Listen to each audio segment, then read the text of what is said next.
Welcome back, everybody, to Rob's MetalWorks. As you can see, we are here out on the strip in San Antonio, Texas, at the Mix, only to bring you one of the most legendary thrash bands of all time from right here in Texas. The band is called Gammacide from Arlington, and I have with me the man, Varnum Ponville, and Rick Perry of the band. Gentlemen, how are you guys doing? Great. We're doing great. We're doing great. Great to be Glad here. to be here. Great to see you guys. I'm so happy that we were able to coordinate this and make this happen. I was joking before we started rolling. Now I got the real deals here. That's right. You guys are like the original members and the heart of Gammacide. Very legendary band in all of thrash metal, not just here in Texas. So, I'm going to reminisce a little bit, and then we're going to talk a little bit about the future.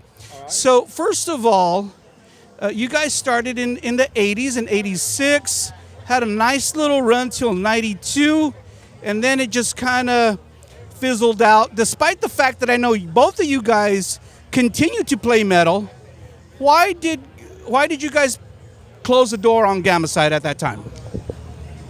I think that, around when we released Victims of Science in 1990, it came out, I think the thrash wave was peaking and the scene was totally saturated. And Gammacide really kind of got lost in the shuffle of a million other bands around that time. And because the scene was so saturated with tons of bands, people started kind of looking for other things. And death metal started catching on, and grindcore.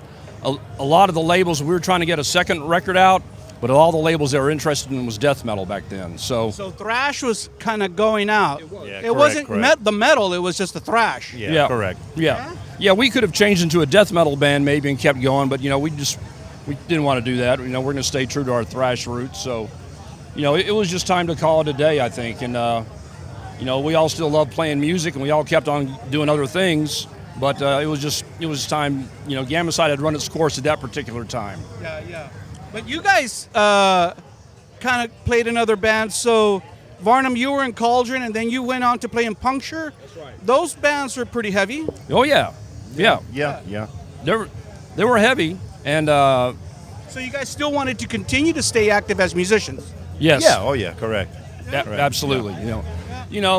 For myself, Puncture, it was more of an industrial project. In the '90s, some metal bands kind of were morphing into other forms. So that's just what we were doing in the '90s. So it was just I like all kinds of different kinds of music. Now I just wanted to do something different. So Sure. You guys got back in 2005. We're going to talk about initially the reissue of Victims of Science and my friend Scott Fulweiler. Did y'all ever meet Scott Fulweiler? From Texas Metal Underground? Yes, we did. Yeah, we did. I don't know if you guys know this. He was my best friend. Oh yeah. He was my best friend. And, Texas Metal Underground that's a legendary website. website, Yeah, he collected all that stuff and was, exploiting and promoting the Texas Metal Underground and for a long time, His wife made a killing off his collection when he passed away. But I'm happy that it went to good hands. So you guys got together, like I said, for the 2005 reissue, did some shows, and then kind of again disbanded. Now back in 24. What makes this reunion different than the 2005 one? I think we a little more into it this time. The 2005, I don't know. It didn't feel quite right. The time wasn't right. Back at that time, thrash was still kind of underground. It had kind of really died out, kind of, and now there's a lot of younger thrash bands coming out. And thrash is kind of on a resurgence. So I remember saying a lot in my platform in the new millennium, like thrash. There's a resurgence coming back. Correct. Just like I said earlier, that how Gammacide kind of got lost in the shuffle, like in 1990 when the album first came out. Starting around the year 2000 with the internet, a lot of young breed of headbangers coming up, doing their research, discovered Gammacide on the internet, and it kind of took off again. Isn't Yeah. that cool though? Yeah, Yeah, I mean, totally. we've got a whole new reputation, and it's become kind of a cult classic now. A whole new generation of fans had caught on to the record, and I mean, And because of the internet and things like Spotify, and people Correct. just jam you from all over the world. And because it's just so fucking badass. Yeah, of course. They discover it. They feel like they've hit the mother lode. Yeah. The organizers of Hell's Heroes contacted us and wanted us to play their festival. And the first time they asked us, we couldn't do it that year. But then the second year, which was this year earlier, we were able to get it together and do it. And it was such an awesome response and reaction that, just kind of decided to keep doing it. Exactly. We all I saw lots of video from Hell's Heroes. Yeah. So was that the first reunion show of this lineup? We did one warm-up show in back at home first. You Yeah. gotta do that first. Yeah. Yeah, We yeah. had, Yeah, we did that one show a week before, yeah. and Oh yeah. yeah, and We, then we had to blow off the cobwebs. I mean, we hadn't played in so long. We weren't going to play a big festival like that. Totally cold. So we had to do one little warm-up show, but we were ready. Yeah, I saw a lot of video from it. It looked crazy. Varnum, you were fucking crazy up there, bro. Going wild up there, man. I loved it. I love seeing you getting wild up there. I guess you could say, for the greater public, that was kind of like the comeback show, right? Correct. Right, and people were like, "Oh, fuck, Gammicide's back," and playing, these tunes from their catalog. And we're going to talk a little bit about more about the 35th anniversary, 25th anniversary, 35th anniversary of Victims of Science, and then of course some of the older demos and stuff. But how did you feel the reception was for that gig, and then thereafter? How has it been? I was blown away, man. There was so many people that came up to us that had people came from Japan and from Germany. There was people from all over the U.S., lots of people from California and Florida. And they had said they were coming really to see Gammacide, and that just totally blew us away. exactly, Japan, Yeah. China, Wow. Ukraine. Wow. Yeah. So, I mean, after, What about any Latin countries? Yes, correct. Of course, dude. Argentina. Dude, I could see you guys going to Latin America Peru. and playing, like, being big. South If Hyrax can go down there and play big, you guys can. Yeah, Oh, yeah, yeah. of course. There's tons of Gammacide fans in South America, Do you feel that the metal scene has changed a lot since back in the day? Not really. Aside from the old vets and the young cats, has it really changed at all? I don't think so. No, it's Ah. Fans are metal fans. I think it's Correct. pretty much the same, man. correct. Yeah. I mean, you just love good shit. Yeah. You Correct. love good heavy shit. And then, give me your thoughts on this, because I just think, and I attribute this fact to some of the success that our program has had over the years, is that people just have this thing about Texas metal.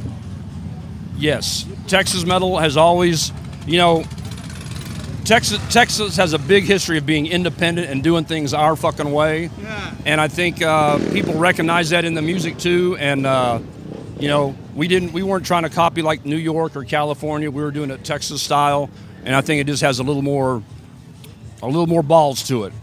And pretty much within all the Texas bands, there's originality. Not every Texas band sounds the same. Right. Right. And especially back in our day when we first started doing this. Right. Every band kind of had their own unique sound. If you think about it, New York is known for kind of like, that sort of crossover sound, Sure. Anthrax, Overkill, Bay Area thrash, of course, Testament and Violence and all that.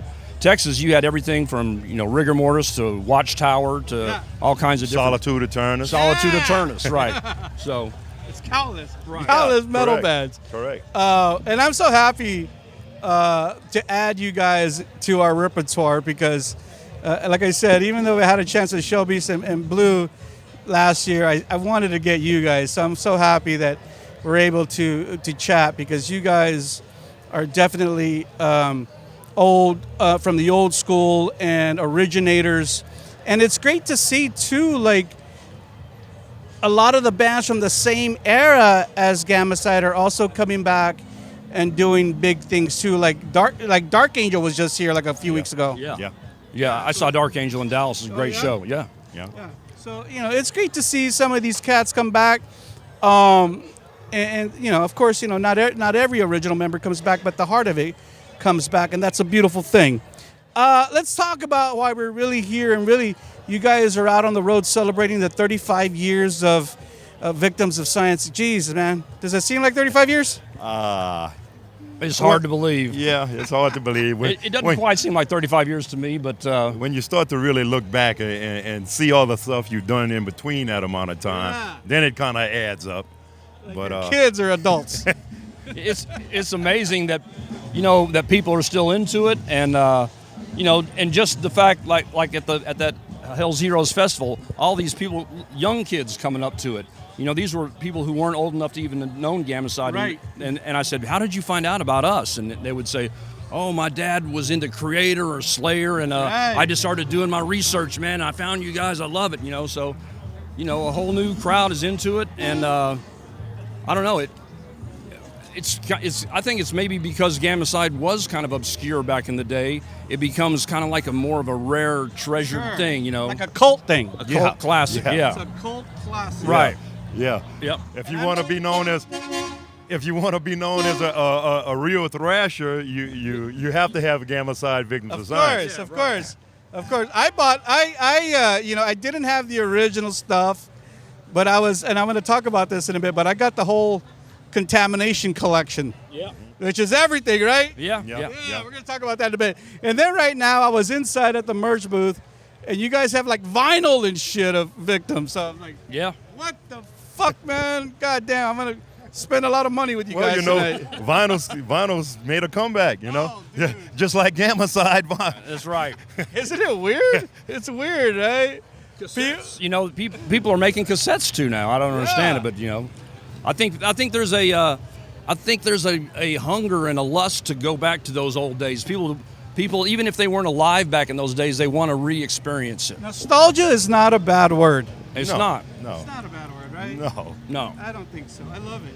And, if we can still jam to some of that stuff, and pull out a record and admire the cover art and talk about it, and then, physically, we have to put it on. It's a cool thing. It's a cool thing.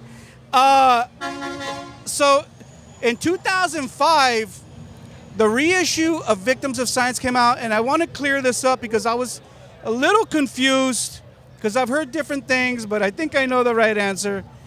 When that reissue came out, it was remastered, right? Yeah. Was it re-recorded? No.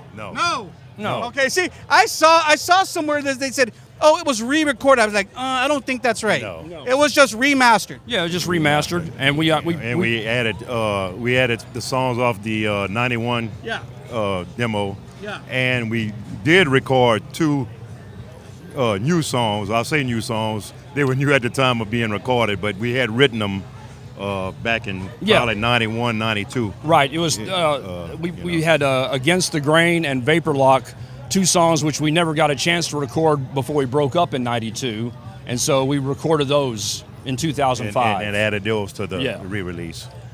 Last year, I didn't honestly, I get so inundated with so much stuff. Like when I think the release of Contamination Complete just totally flew under my radar. Like I didn't even know about it until several years later. I finally got it. I bought it, I think, on Bandcamp. Yeah. And I was like, oh, this is cool. I got everything here.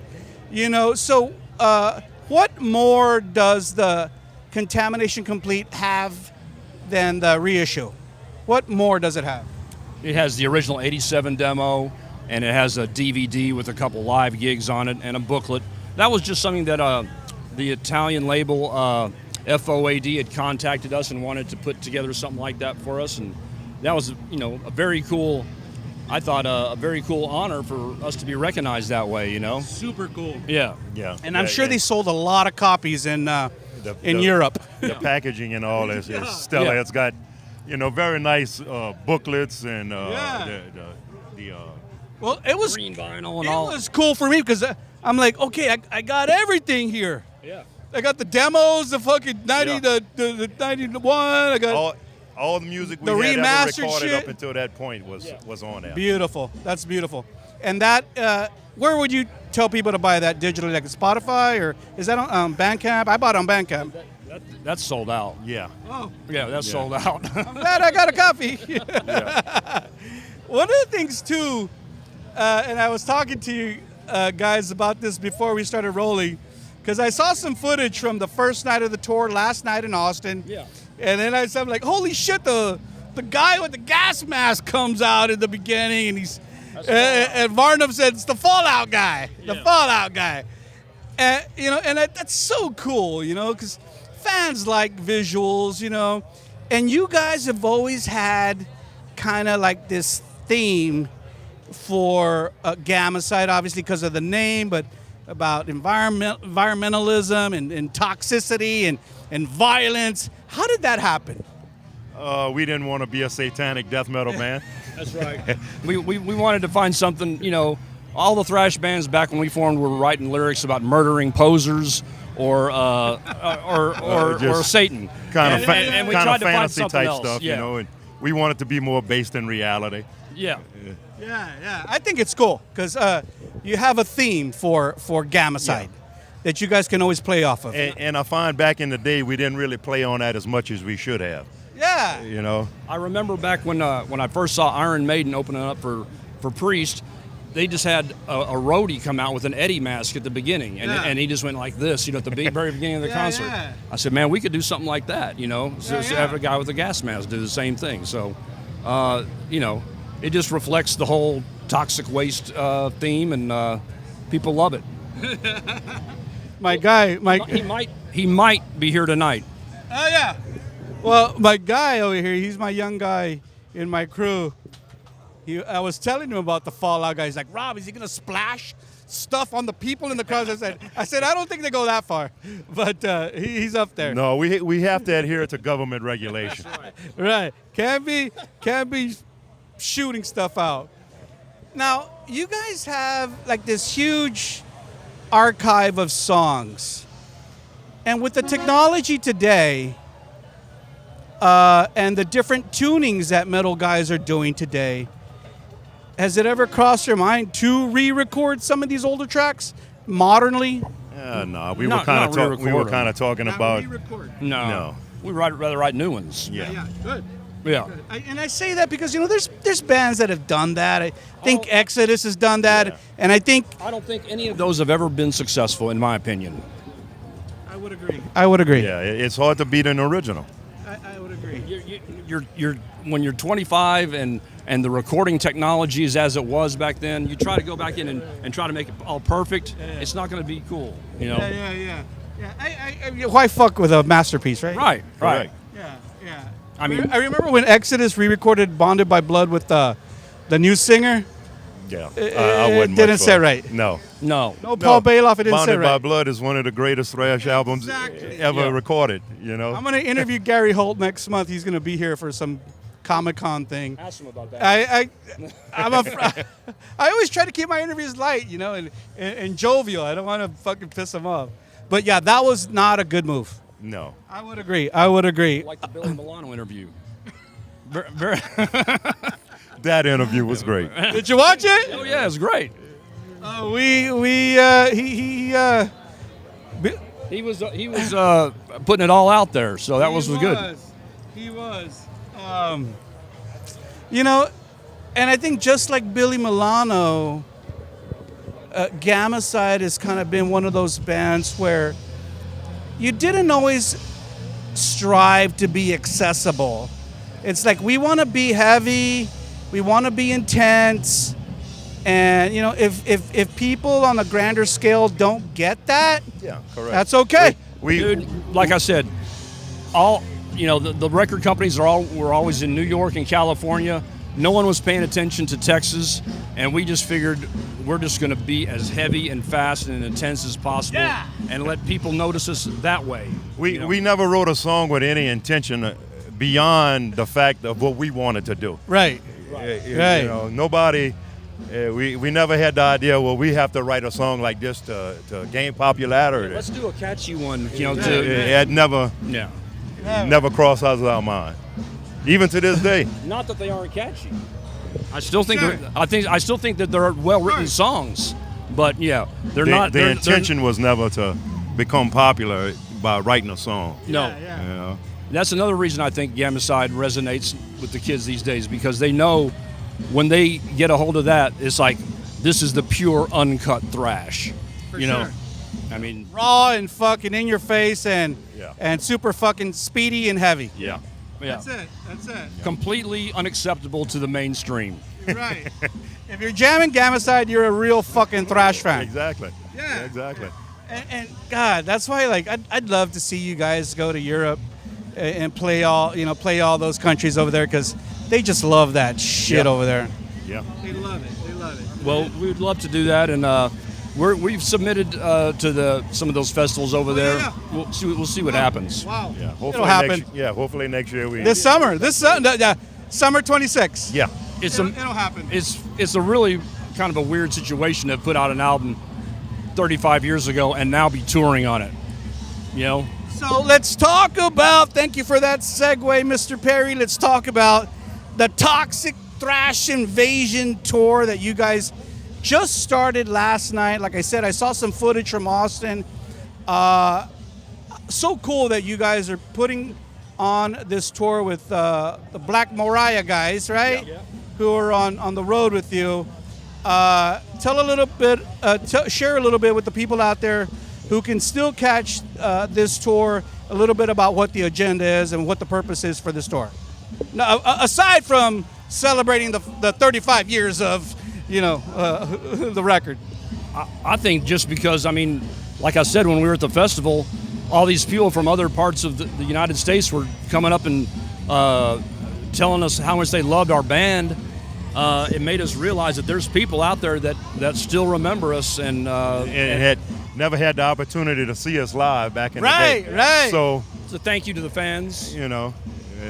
With all the requests and people wanting to see us, we figured we'd do a little tour to. For sure. And the emails we're getting from those places, I can't believe you guys are coming.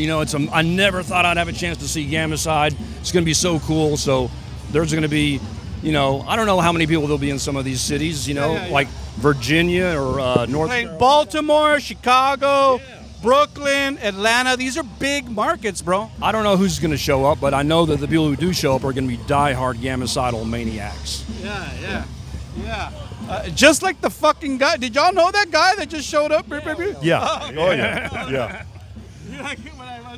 I came over here trying to secure our area. And he was like, Rob, what's up? I'm like, hey, man, you know what I do? He's like, yeah. I said, all right, move out of the way. I got to do an interview here with the boys. That guy right there has been messaging me for 10, 15 years. Wow. To put this band back together. Wow. Well, I'm glad that he got his wish. And he must love you guys because he's here tonight. So what do you guys have any plans yet for 26?